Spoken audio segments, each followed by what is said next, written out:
Hello student, welcome to our channel. आज हम लोग स्टूडेंट करेंगे एक्सरसाइज 5.3 एंड क्वेश्चन नंबर 11।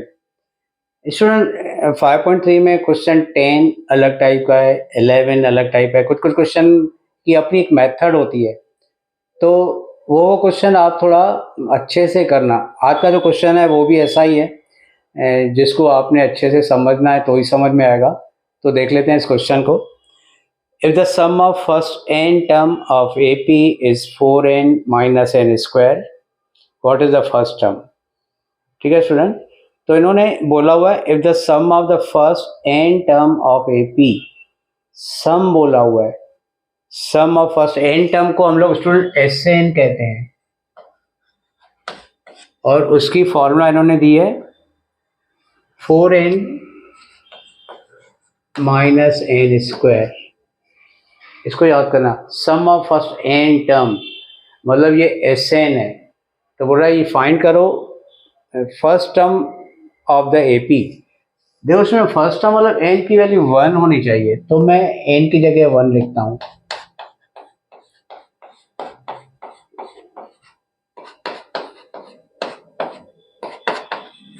तो फर्स्ट टर्म इज 3।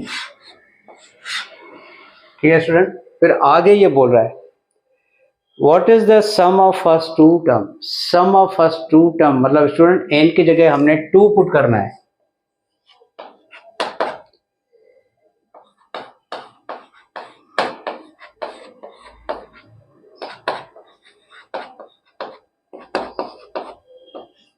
तो sum of first two term is student 4। तो ये है फर्स्ट टर्म यानी S1 S3, sum of first two term यानी 4। इसके बाद आगे स्टूडेंट ये बोल रहा है what is the second term.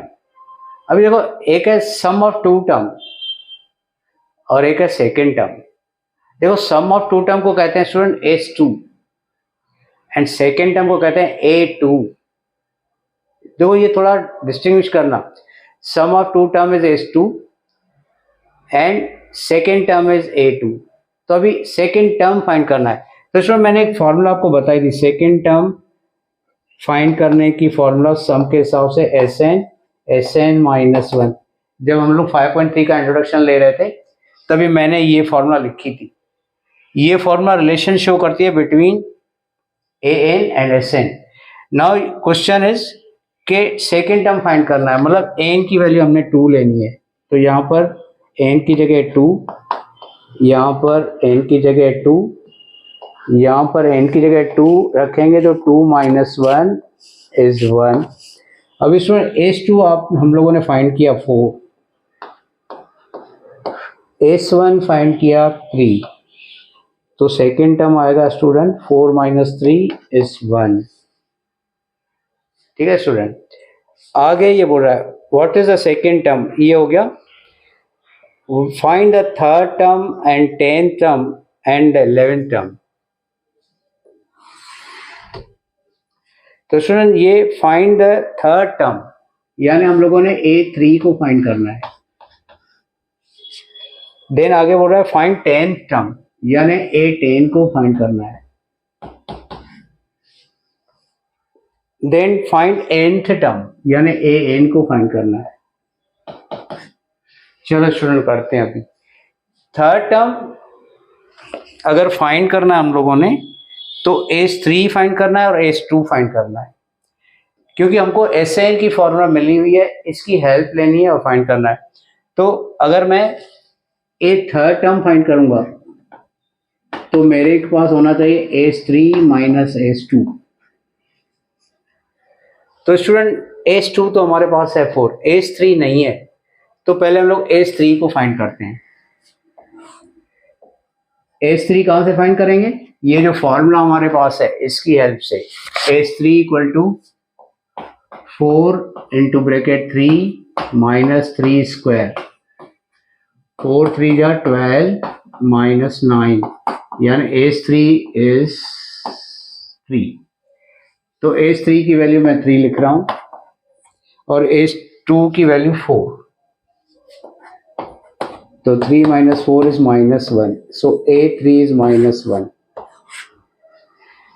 Same way में स्टूडेंट अगर A10 फाइंड करना है तो A10 की फॉर्मूला होगी S10 माइनस S9, ठीक है। तो पहले S10 फाइंड कर रहा हूं यहां पर मैं, S10, और फॉर्मूला यही स्टूडेंट इसी का यूज करना है जो इन्होंने दे रखी है, 4 into 10 minus 10 square 40 minus 100 minus 60। अभी S9 को फाइंड कर रहेंगे, मतलब n की जगह 9 पुट करेंगे, 4 9 माइनस 9 स्क्वायर, 4 9 होगा 30, 4 9 जा 36, 9 स्क्वायर होगा 81, 81 में से 36 को माइनस करते हैं, इस माइनस 45।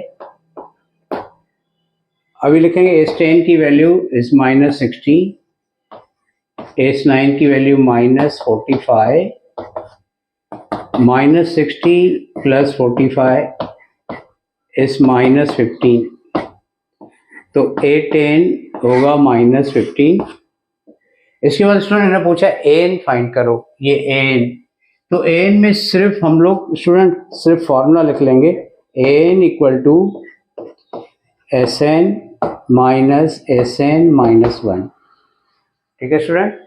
तो ये इम्पोर्टेंट है, इसका मेथड अलग है, ये रिलेशन शो कर रहा है बिटवीन सम की फार्मूला एंड टर्म की फार्मूला।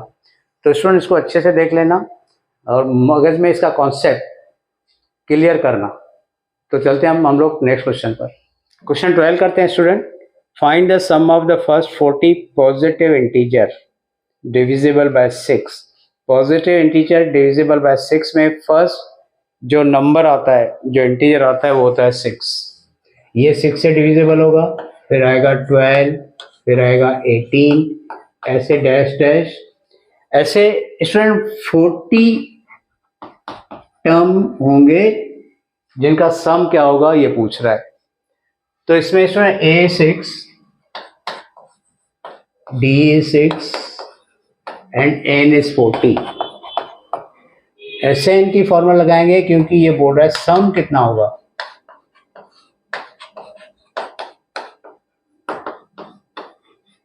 तो फॉर्मूला लिखिए, अब N की जगह स्टूडेंट लिखेंगे 40। A6, N is 40 and D is 6,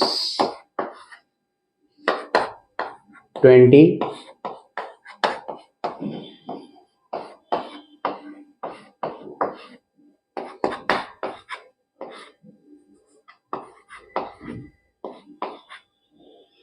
9 6 जा 54, 3 6 जा 18, 18 और 5 23।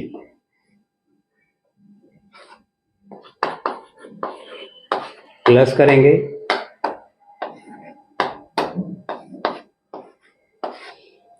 अभी मल्टीप्लाई 0 है तो लिख देंगे, 2 से मल्टीप्लाई 6 2 जा 12, 4 2 जा 8 और 1 9, 2 2 जा 4। तो स्टूडेंट ये होगा फर्स्ट 40 टर्म का सम 4920। ये सिंपल क्वेश्चन था। 6 से डिविजिबल पॉजिटिव इंटीजर 6 12 18 लेंगे, एपी आ गया, और ऐसे 40 टर्म का सम करना था तो एन की वैल्यू 40 होगी, फिर फॉर्मूला लगा के आंसर निकालेंगे। चलते हैं नेक्स्ट क्वेश्चन पर। Student question 13, find the sum of the first 15 multiple of 8।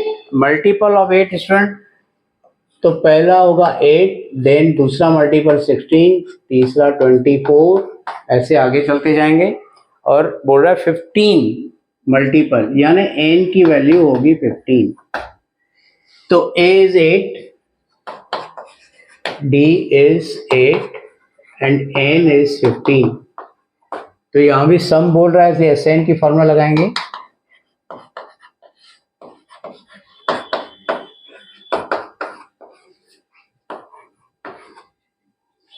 n की वैल्यू 15 और यहां भी n की जगह 15 पुट करोगे, a की वैल्यू 8,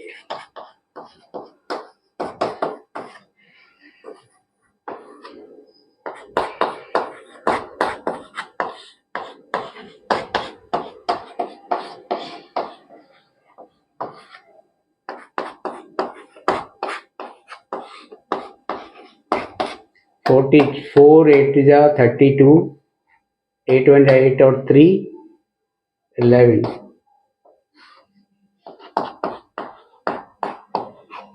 प्लस होगा 2 और 6 8, 1 और 1 2 1, 2 की टेबल 6 टाइम 4 टाइम, तो हम करेंगे मल्टीप्लाई 15 मल्टीप्लाई 64, 4 15 जा 60, 0 लेफ्ट 6, 6 15 जा 90, 90 और 6 96। ठीक है स्टूडेंट, तो ये दोनों क्वेश्चन सिंपल थे, लेकिन 11 थोड़ा हार्ड था, उसको अभी फिर से मैं बोल रहा हूँ, एक अच्छे से देख लेना। चलते हैं नेक्स्ट क्वेश्चन पर। Student question 14, find the sum of the odd number between 0 and 50। तो ऑड नंबर स्टूडेंट पता है 1 is odd, 3 is odd, 5 is odd, ऐसे 50 तक जो लास्ट ऑड नंबर होगा वो स्टूडेंट 49 होगा। बोला कि ये जो ऑड नंबर आएंगे उनका सम कितना होगा। ठीक है स्टूडेंट, तो a की वैल्यू होगी 1, d की वैल्यू होगी 2। अब पता नहीं कि 1 और 49 तक कितने ऑड नंबर आते हैं, मतलब n की वैल्यू का पता नहीं है। तो स्टूडेंट पहले हम लोगों ने n को फाइंड करना है an की फॉर्मूला का यूज करके। तो ये जो लास्ट टर्म है ना स्टूडेंट, ये हो जाएगा an, और इसको हम लोग स्टूडेंट एल भी कहते हैं। तो an की फॉर्मूला यूज करेंगे, an equal to a plus n minus 1d, an की वैल्यू 49, a1, n को फाइंड करना है, d इज 2, 1 कटेगा तो आएगा 48, 2 डिवाइड में जाएगा तो स्टूडेंट आएगा 24, और माइनस 1 इस साइड आएगा तो होगा +1, n इज 25। अब स्टूडेंट कई स्टूडेंट को पता होता है कि 1 से लेकर 49 तक 25 ओड नंबर होते हैं और वो सीधा ही लिख देते हैं। तो ऐसा नहीं करना है, हम लोगों को मेथड के साथ फाइंड करना है कि इसमें n कितना आएगा, और वो n लेके आप कैरी करोगे। सीधा सीधा n नहीं लिखोगे, नहीं तो आपको स्टेप की मार्क कट जाएगी। तो आपने मेथड से शो करना है। Now sum of odd number, तो हम लोग लास्ट टर्म मिला हुआ है तो इसमें लास्ट टर्म की फॉर्मूला का यूज करते हैं। n is 25, a is 1, l is 49, 25 upon 2 50, 2 की टेबल 25 टाइम, 25 into 25 625। तो student sum of 25 term is 625। तो स्टूडेंट उम्मीद है आपको समझ में आ गया होगा। अभी नेक्स्ट क्वेश्चन हम लोग नेक्स्ट वीडियो में देखेंगे। Thank you.